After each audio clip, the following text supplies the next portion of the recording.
Hello, this presentation will be part 1 of Chapter 12 on contraception and abortion. We'll be covering in this presentation the first half of that chapter, which is on contraceptive methods. I'll be focusing mostly on methods used and statistics about those methods in the United States. Although you should be aware, you can find really good data online from several organizations about those statistics. So the purpose of contraception is to prevent unplanned pregnancies. Now, before we go any further, I want to make clear that I understand that the members of the class come from different backgrounds, different religious and political orientations, and you all have your own particular value systems. So talking about contraception and then in part 2 of this chapter talking about abortion can be emotional and challenging. So I will try to present a balanced approach in terms of pros and cons and give some space for us to talk about those issues in our discussions. The goals of contraceptive methods tend to be in 3 areas: preventing fertilization of ova, suppressing ovulation, and that's a lot of the hormonal methods of contraception, or keeping fertilized eggs from implanting in the uterus. And for some of those approaches, they are mechanical, such as IUDs. Most of you are familiar with oral contraceptives, especially given conversations we've had in your discussions in class. Many of you are familiar with different forms of oral contraceptives, such as combination pills, which involve both estrogen and progestin. Many of these packs of pills are multiphasic, where you have varying amounts of hormones at different stages during a 28-day cycle. There are also monophasic combination pills that are designed to increase the natural level of hormones, and by doing so inhibiting ovulation. The mini pill is a very popular form of oral contraceptive. It only contains progestin or progestin-like substances, and it only has active pills as opposed to having that set of pills that are inert to keep you on track with your use of your pills. What it does is it changes sort of the environmental quality of the uterus, making it, quote, a hostile environment for implantation.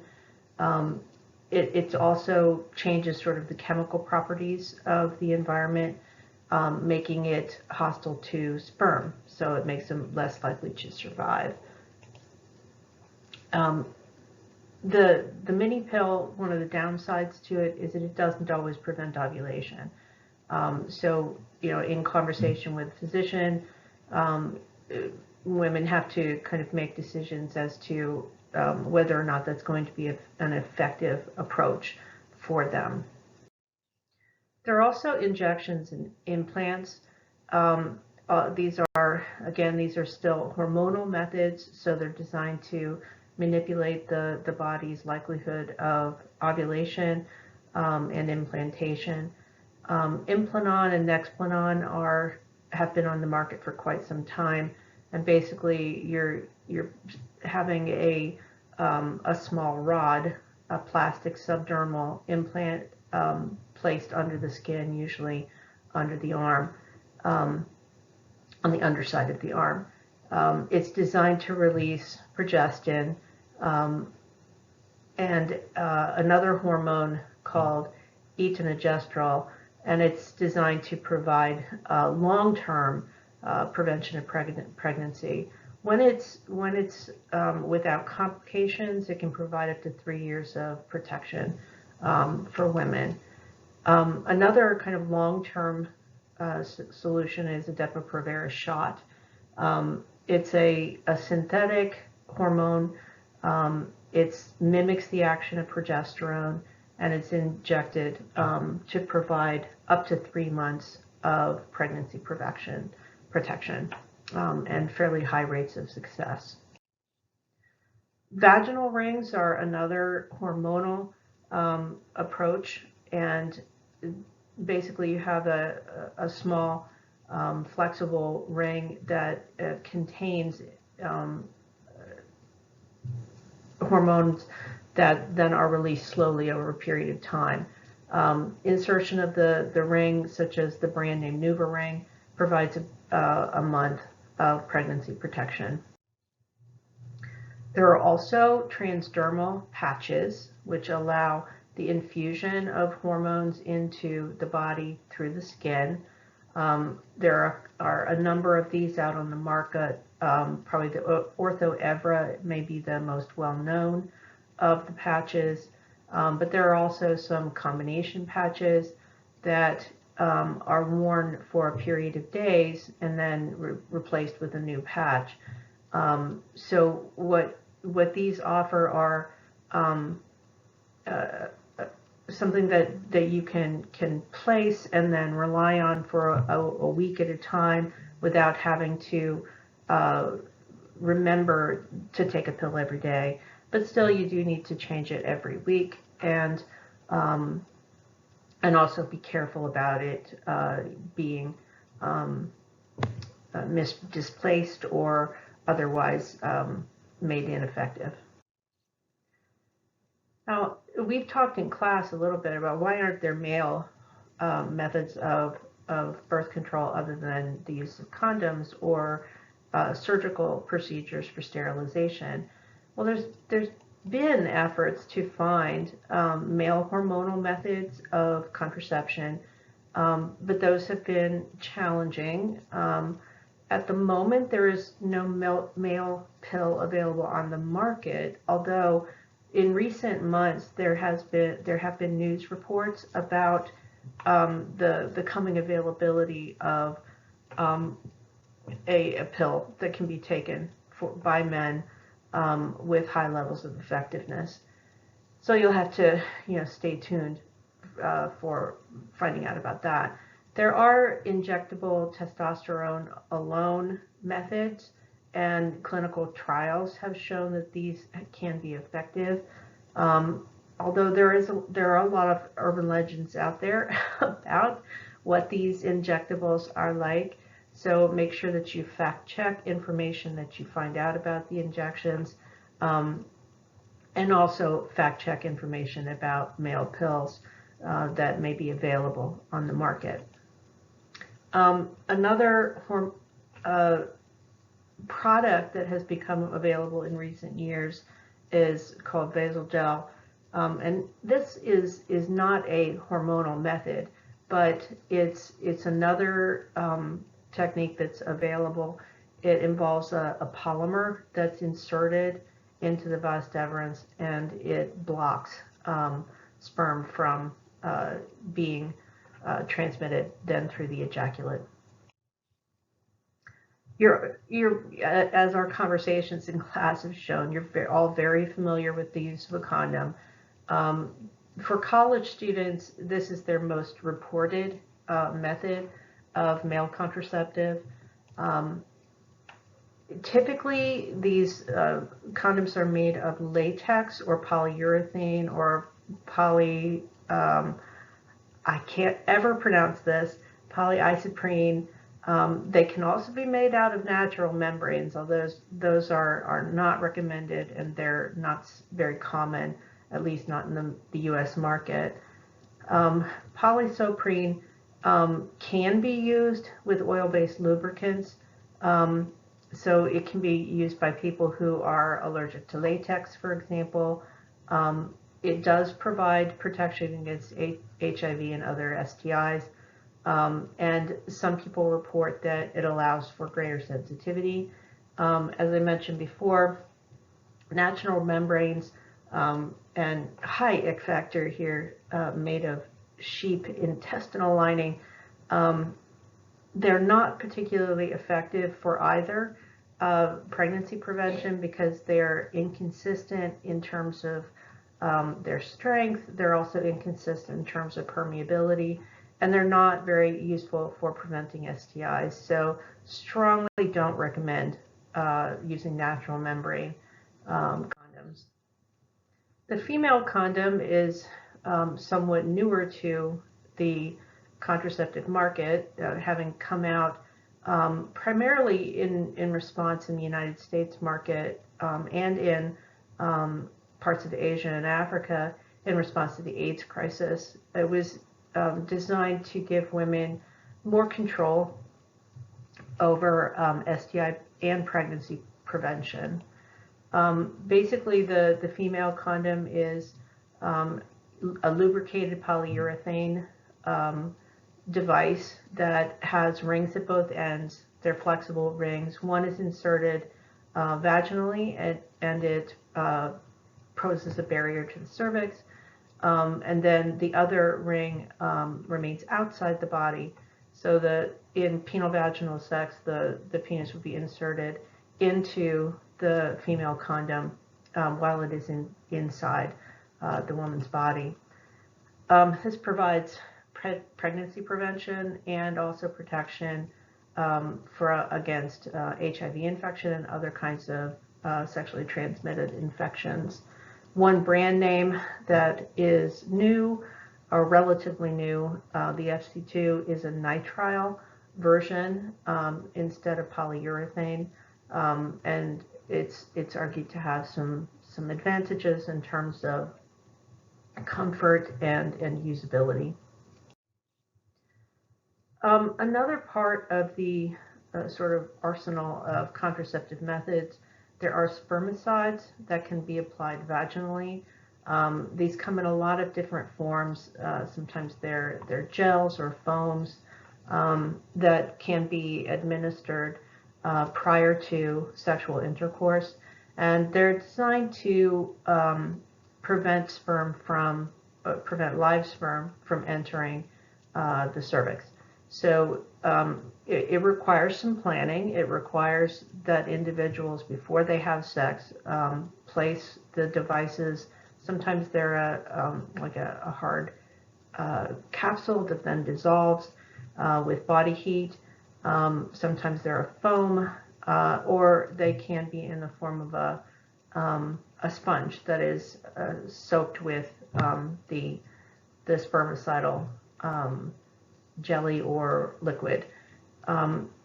There have been on the market spermicidal lubricated condoms, but they have some challenges. They can expire, they can be costly, and they can lead to increased rates of urinary tract infections for a variety of reasons. The Today sponge is one brand name that it's relatively speaking fairly commonly used, and basically you have a polyurethane device that contains nonoxynol 9, which is one of the most common spermicidal substances out there, and it has the advantage you can put it in up to 24 hours before having sexual intercourse without having to reapply or add more spermicide closer to the event. There's the additional benefit. Nonoxynol 9 is associated with prevention of HIV infection as well. IUDs are regaining popularity. There was a period of time where IUDs were off the market because of complications and a number of legal actions taken against the companies that make IUDs, but they are back on the market and are becoming more and more popular as the research is being conducted to show that they are safe and effective long-term methods of reversible contraception. So basically, and the image that I provided here is several examples of IUDs. they differ in shape a little bit. They differ in size. Some of them contain hormones that are also released in addition to the object that's being inserted, which itself is designed to prevent implantation. Some of the devices have hormonal releases as well that are additional ways of preventing pregnancy. So they have different methods or the different shapes are designed to produce slightly different effects. Most of them are T-shaped, and part of that is the design is to fit it in comfortably into the uterus and then provide interference with the uterus as an implantation environment. It's highly effective. Some of them, as I mentioned, brand names like Skyla, Mirena, contain hormones. There are also, though, the copper one Paragard, it can be left in for over a decade and is not hormonal in nature. For some people, the hormonal option isn't on the table for them. For example, people who are at high risk of developing certain kinds of cancers that are hormone sensitive cannot use hormonal methods of birth control, or it's strongly contraindicated. So they may want a longer-term solution that does not contain hormones. Liletta is another brand name that's more recently been introduced. It's somewhat smaller and has lower doses of hormones for people who have difficulties with the higher dose forms of hormones. IUDs, now that they've been reintroduced, they are rising in popularity because they can be inserted, they can be effective, highly effective for years and years at a time, so that the person doesn't have to plan, they don't have to take pills all the time, they don't have to think about pregnancy prevention as a daily part of their routine. It is reversible. It does not provide protection against STIs, however, including HIV. So that's one downside to the IUD. There are also barrier devices, and these are fairly old technologies. You have cervical caps and diaphragms that are designed to prevent sperm from getting into the cervix and then making their way up the fallopian tubes. They come in a variety of shapes and sizes, but they're all pretty simple in the way they're designed. So they tend to be made of rubber or other kinds of substances like polyethylene. The diaphragm is basically a rubber dome that covers the cervix. They do have to be designed and they're sized basically so that they fit the person and don't have gaps where it's too small or it's too large, which would allow sperm to enter into the cervix. Same with the cervical cap. It's designed to fit tightly over the cervix, basically closing the door to the cervix so that the sperm can't enter in. There are also so-called natural family planning methods, and these are methods that are not just used for preventing pregnancy, but in some cases for making pregnancy more likely. Or for planning for a pregnancy to occur at a very specific time. So you can track and you know exactly when ovulation is most likely to be occurring, and then you can either have sex on purpose in order to get pregnant or not have sex in order to not get pregnant. There are a variety of these. Some of them are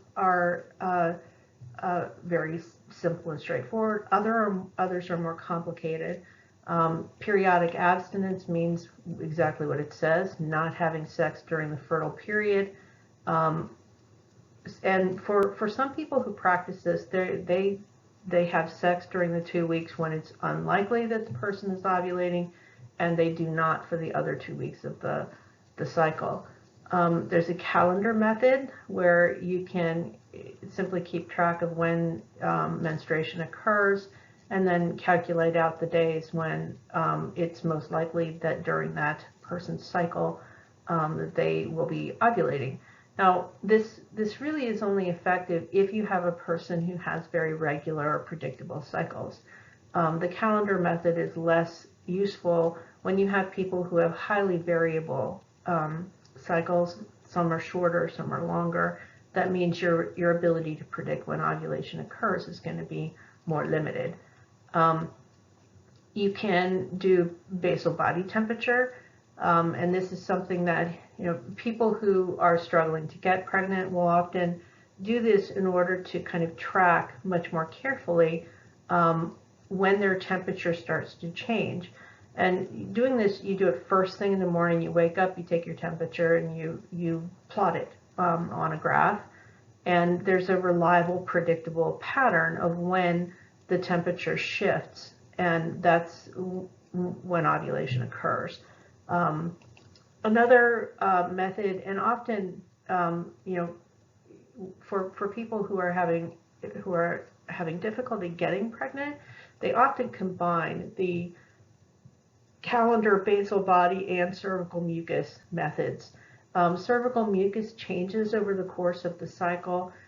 In preparation for ovulation, there's a change in cervical mucus. It gets stretchier, it gets thicker, and all of that is designed to make it more likely that once ovulation occurs, that a successful fertilization and then implantation will also occur. There are now a wide variety of tests available over the counter where you can test for luteinizing hormone, and that is an indicator of ovulation. Again, a lot of these techniques are used to both either prevent pregnancy or to increase the likelihood of getting pregnant when you want to. The home ovulation tests for luteinizing hormone are effective in predicting when ovulation is going to occur based on the level of that hormone. The withdrawal method, or I always found it an amusing term, coitus interruptus, is the practice of during intercourse prior to ejaculation in penile-vaginal sex, the person withdrawing, the man withdrawing, and ejaculating outside of the woman's body. As a technique, it doesn't provide protection against STIs. It also is not a reliable form of contraception. So the little graphic that I've included here, it's the way people typically practice withdrawal is about 78% effective. If people are perfect at it, meaning in enough time in advance of ejaculation, the man removes the penis and then ejaculates far away from the vaginal opening, then it can be very effective. However, most people don't do that. Most people don't effectively pull out soon enough, and they may in fact have pre-ejaculate that can in fact lead to conception.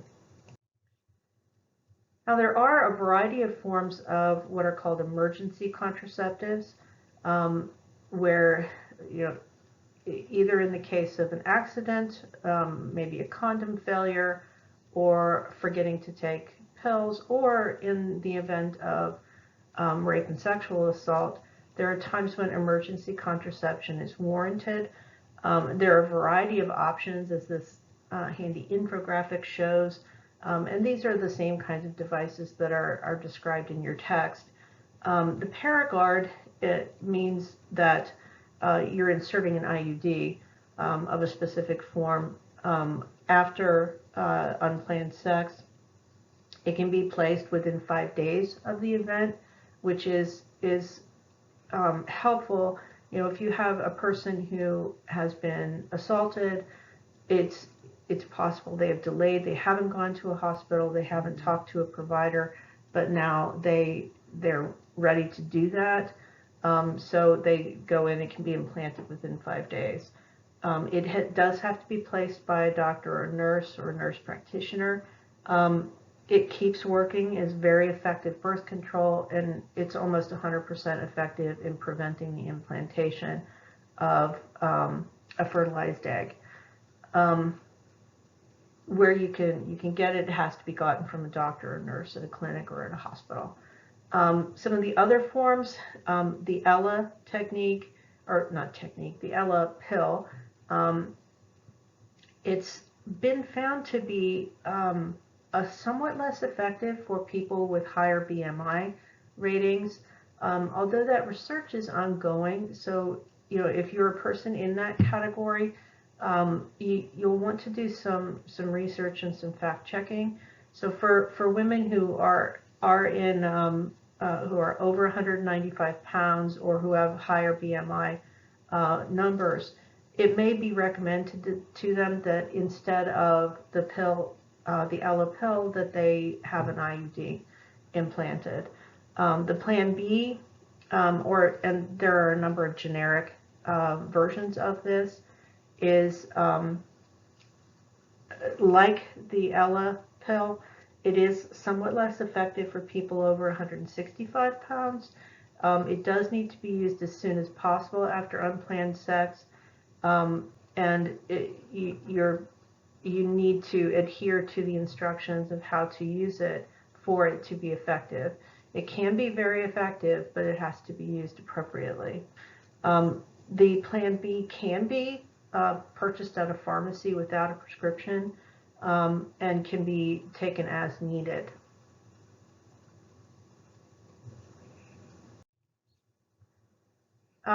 Your text includes a number of sterilization procedures that can be